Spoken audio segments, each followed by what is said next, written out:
C'est très étrange, ça fait presque les 2 ans maintenant que j'ai l'habitude de m'adresser à toi face caméra sur Instagram, lors de live ou autre, et c'est très différent quand je dois être face à ma caméra et où je sais pertinemment qu'au moment où je m'adresse à toi, je suis seule face à moi-même. Habituellement, je peux quand même me dire qu'il y a des gens qui vont rejoindre le live, il y a des gens qui rejoignent le live, donc je sais que je m'adresse à quelqu'un de précis à l'extérieur de l'écran, et là pour l'instant je suis face à moi-même. C'est extrêmement étrange. Ce matin, je t'annonçais justement sur Instagram que j'étais sur le point d'ouvrir, euh, et que j'avais ouvert plutôt ma chaîne YouTube pour remettre à cet endroit-là où il est possible d'avancer, de maîtriser un peu son temps de regard, où on peut consommer de manière beaucoup plus lente et approfondie une vidéo et son contenu que sur Instagram. Instagram étant beaucoup plus instantané, les partages privilégiés que je te proposais il y a de ça 1 an n'était pas fait pour le format. Et je te disais, puisque c'était ça le sujet central, que j'allais te parler de mon rapport à la beauté. Parce que c'est quelque chose dont tu me parles assez souvent sur Instagram et dans la vraie vie, quand tu me rencontres en vrai, où tu me parles de cette façon que j'ai, qui n'est absolument pas visible aujourd'hui, de jouer avec ma beauté, avec des temps où effectivement il y a beaucoup de simplicité dans mon rapport à ma beauté, où elle ne fait pas partie du sujet central, où je ne me présente pas à toi en utilisant ma beauté comme support de communication, et des moments où par contre, effectivement, je l'utilise comme un véritable outil pour t'embarquer soit dans un univers, soit dans un moment, soit aussi, et c'est ça qui est intéressant et c'est ça que j'ai envie de te proposer, euh, de te partager que certaines fois, j'ai utilisé ma beauté et la façon de la mettre en valeur de manière impressionnante pour dresser un obstacle entre le monde et moi, dresser une limite. Il y a certains moments où quand j'ai mes parures, mon style très mexicain coloré mais en mélange, enfin voilà, où je suis en full pan, dans ces moments-là, j'ai souvent plusieurs objectifs. Le premier, c'est que j'ai toujours constaté que le monde interagit avec moi très différemment quand je suis vêtue comme ça. Quand j'ai vraiment cet apparat, ces parures, c'est très différent. Euh, D'abord, ça se joue au niveau de la question du respect. Étonnamment, c'est comme si cette espèce de justement de limite, de barrière entre le monde et moi dressait vraiment une limite distincte, une aura qui faisait que j'étais comme impénétrable. À ce moment-là, il y a très peu de gens qui osent m'adresser la parole si moi-même je ne le fais pas. Donc c'est assez étrange à observer, enfin c'était assez étrange à observer au départ. C'est-à-dire qu'au départ, quand j'étais dans l'expérimentation et que je testais ce pouvoir-là, sans même en être forcément consciente, euh, je je comprenais pas pourquoi tout à coup, alors que justement je me rendais encore plus visible, pourquoi tout à coup est-ce que c'est comme si j'avais une aura pénétrante, littéralement, que si tu fais du human design, tu comprendras très bien quel type je suis.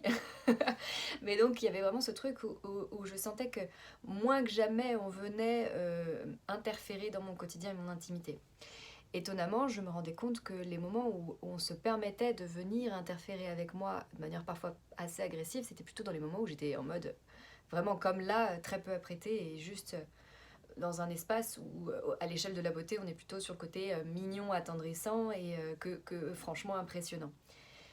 Et en fait, c'était intéressant d'observer ça, d'observer ces temps de respiration, d'observer aussi ce jeu avec les masques, parce que pour moi, ce sont des masques que tu vas endosser, que tu vas embrasser, et des masques que tu vas laisser partir aussi, si tu t'autorises à le faire, parce que c'est aussi un des points que j'ai envie de te soulever, c'est que parfois, ton masque peut être tellement important, et cette nécessité de te protéger de l'extérieur, du monde extérieur, peut être tellement important que finalement tu vas toujours embrasser ce masque-là et il va finir par se coller à ta peau. Tu vas avoir des difficultés, par exemple, à te présenter au monde autrement que sous tes parures impressionnantes.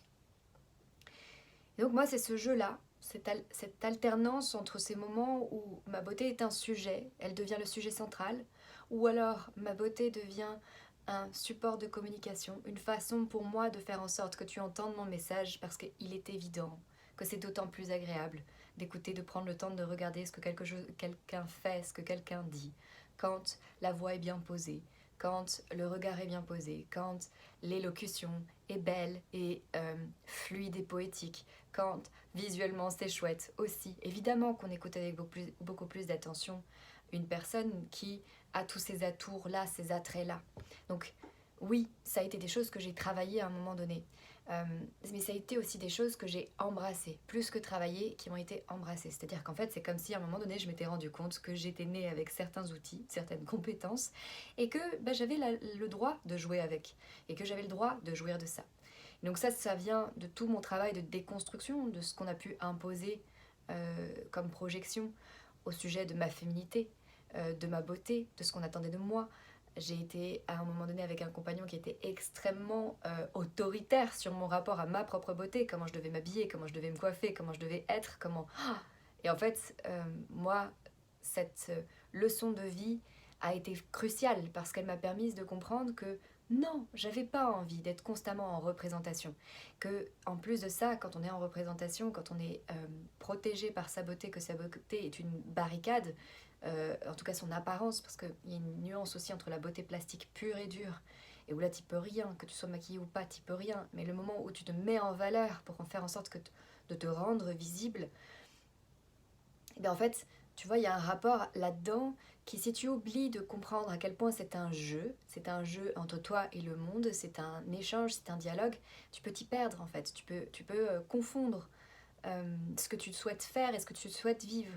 Et dans le cas où ta beauté est aussi un travail d'apparence, un travail d'univers esthétique, ben en fait, tu peux vraiment t'ostraciser toi-même, c'est-à-dire que tu peux te retrouver à t'isoler du monde toi-même.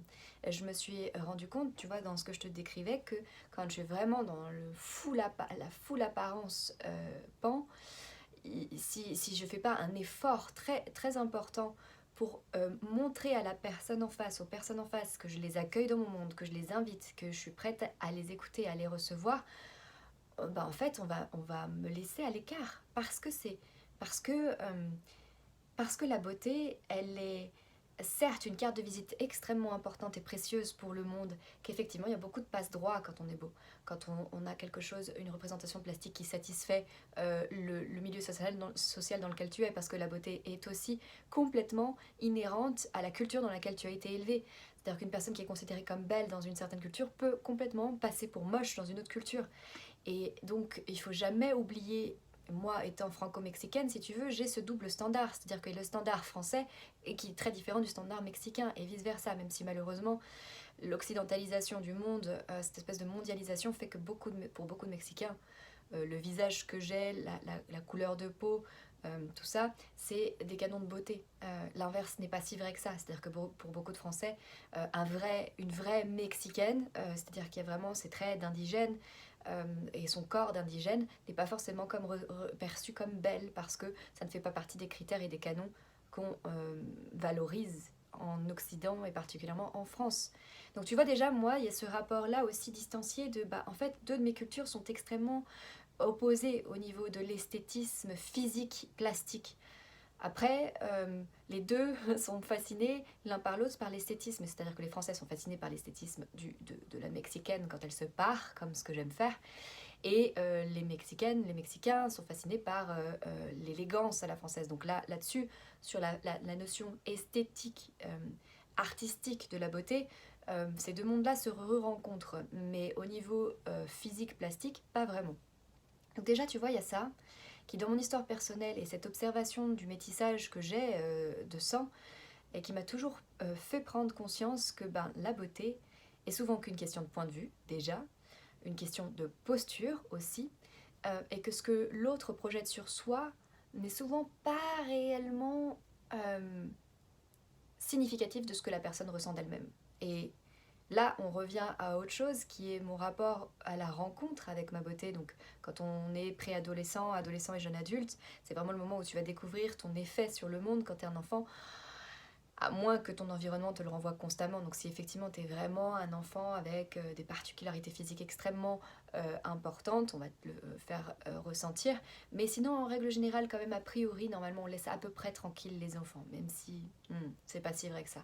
Mais en tout cas, à ce moment-là, t'as encore trop ce désir de jouer simplement naïvement et tant mieux à le conserver fort, longtemps, pour être attentif à ton propre comportement dans le monde. parce que c'est ça aussi que j'ai pu observer, c'est que des femmes qui sont trop belles sont aussi trop conscientes de leur image et se privent de vivre simplement dans le monde.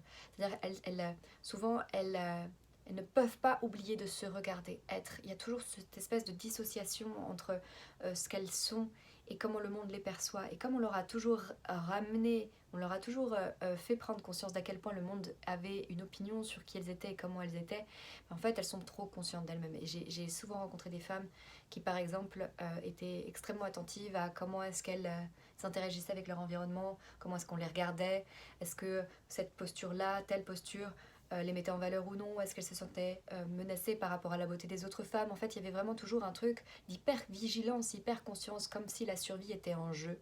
En tout cas, le rapport à l'autre était tellement intense que c'est comme si la survie était en jeu. Le rapport à sa beauté par rapport à celle du monde, par rapport à la perception du monde.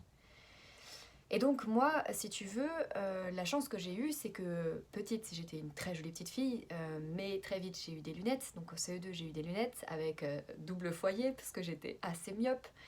Et donc, en fait, d'une petite fille très mignonne, vraiment très jolie, je suis assez vite passée à... En plus, je me suis fait...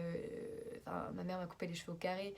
J'avais choisi des lunettes dégueulasses, écailles de tortue, rondes, enfin bref, rien n'allait.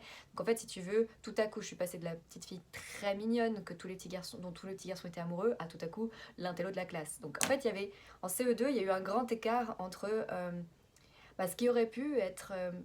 une vraie difficulté dans ma croissance personnelle, c'est-à-dire dans l'hyper-conscience de mon identité physique, de femme, enfin de belle personne, avec un truc où tout à coup j'ai un masque qui me protège du regard extérieur, ou en tout cas va me projeter un regard extérieur qui n'a rien à voir avec ma beauté.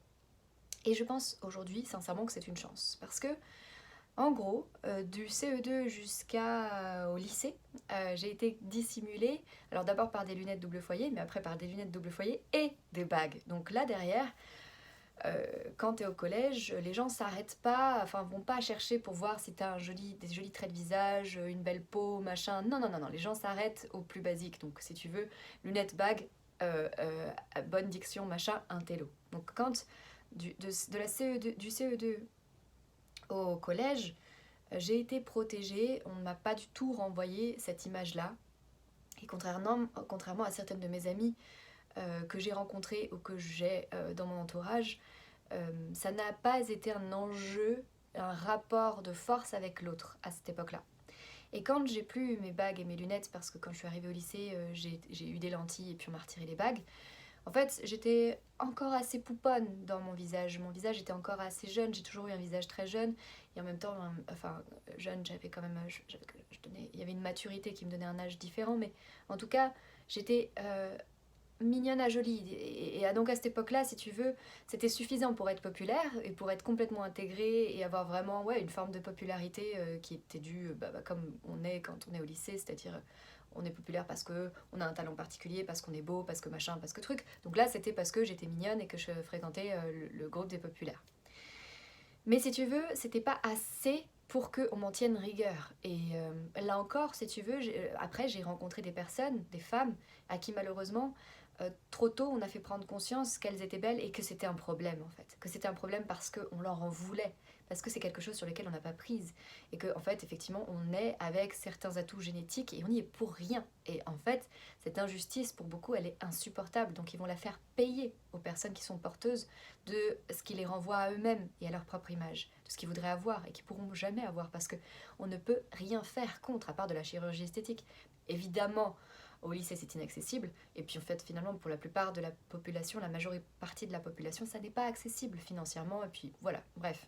Donc tu ne peux pas interférer sur ta plastique. Tu peux seulement faire en sorte plus tard, parce que tu n'en as pas vraiment conscience au lycée, mais que ton alimentation, ton mode de vie vont favoriser certaines choses et que tu peux quand même avoir une petite maîtrise au moins sur la perception de santé qu'on a de toi. Et la beauté, c'est aussi ça. C'est aussi qu'est-ce que tu dégages, quelle est ta force de rayonnement. Ta force de rayonnement, elle est à la fois sur ta joie vitale, elle est aussi sur ton charisme, ta prestance, ta façon d'habiter ton corps, ta façon de t'incarner, ta façon de prendre ta place et de ne pas t'excuser d'exister. Donc ça, tout ça, on apprend et on apprivoise. Et moi, si tu veux, j'ai grandi au fur et à mesure en étant d'abord préservée de choses dont je n'étais pas responsable, puis après, petit à petit, en prenant conscience de ce que je te dépose là, ici, que la beauté, elle va bien au-delà de ton aspect plastique. D'ailleurs, c'était étonnant pour moi de me rendre compte que petit à petit, j'avais un impact sur mon environnement, mon entourage, et je ne le comprenais pas.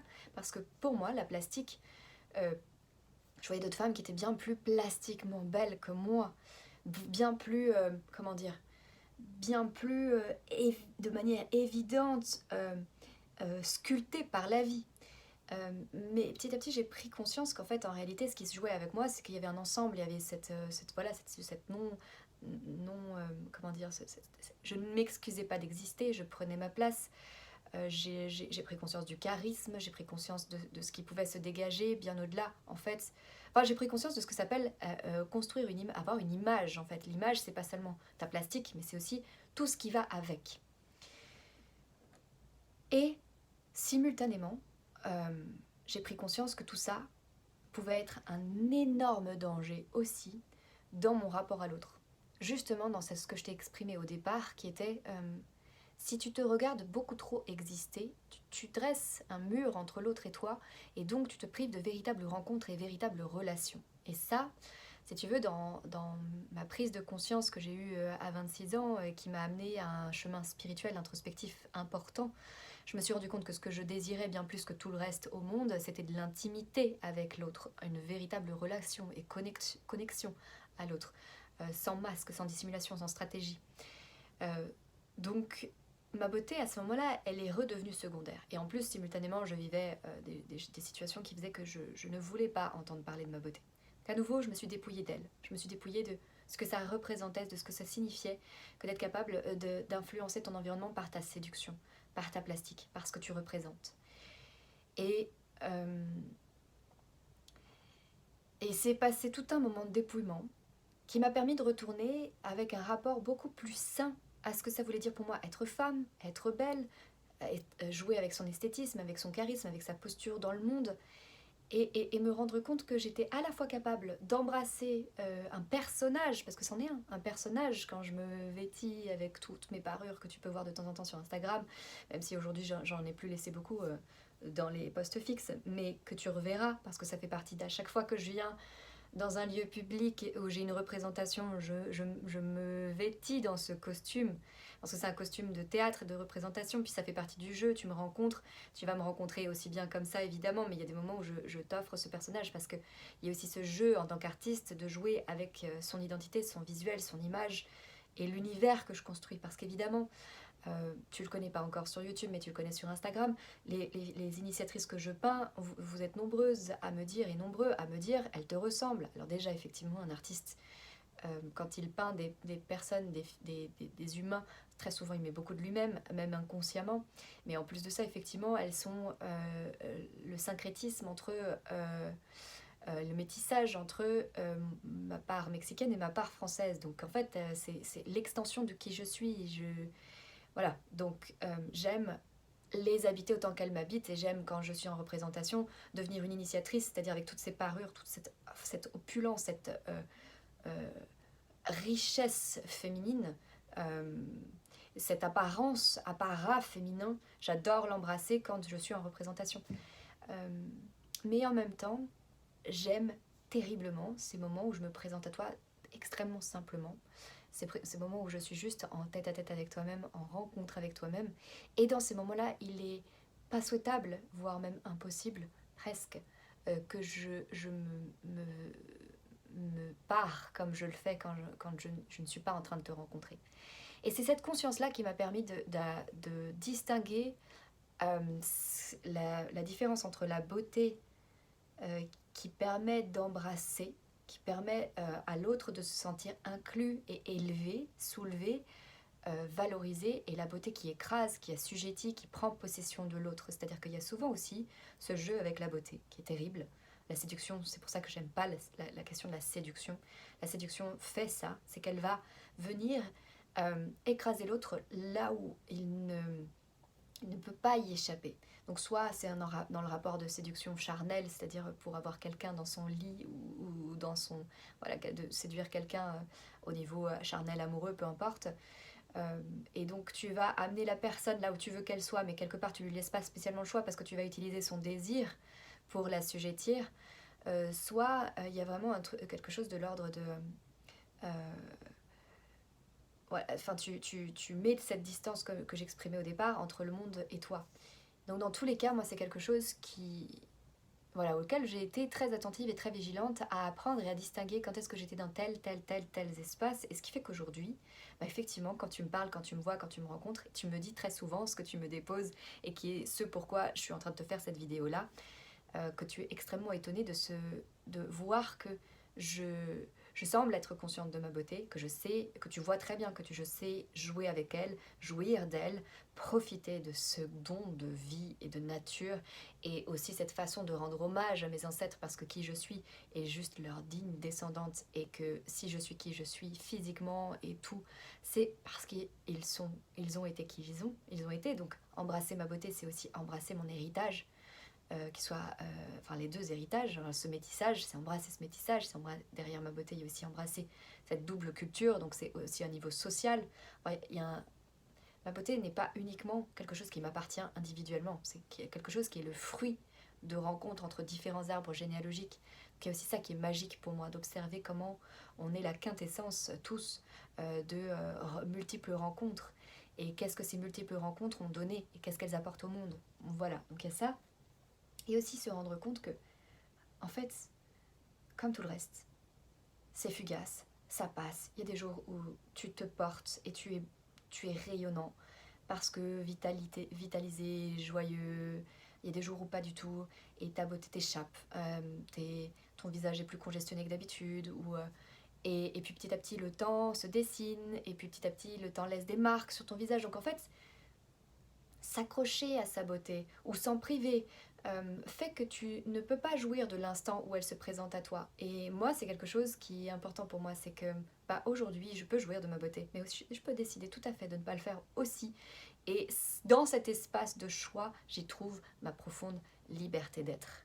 Et c'est ça que j'avais envie de te partager. Comment on peut se rendre libre d'exister simplement quand quelque chose n'est plus un enjeu autour de lequel se cristallise beaucoup de crainte, d'angoisse et de peur. Et donc voilà, c'est ça que moi, je t'apporte dans mes accompagnements. Comment est-ce que tu peux décrisper un attachement à certains personnages que tu peux construire en toi, ton rapport à ta beauté, à ta féminité, que ce soit dans le refus ou dans l'excès, ton rapport à ta séduction, ton rapport au monde, comment est-ce que quelque part tu vas mettre en place des mécanismes de protection. Tout ça, en fait, c'est comment tu l'identifies et petit à petit, comment est-ce que tu déparamètres tes mécanismes inconscients, parce que la plupart du temps, tu ne t'en rends pas compte. Et c'est là où je te propose mon regard. Voilà, j'avais envie de te déposer ce rapport à la beauté. Et sur ce, je te souhaite une excellente journée. T'embrasse tendrement.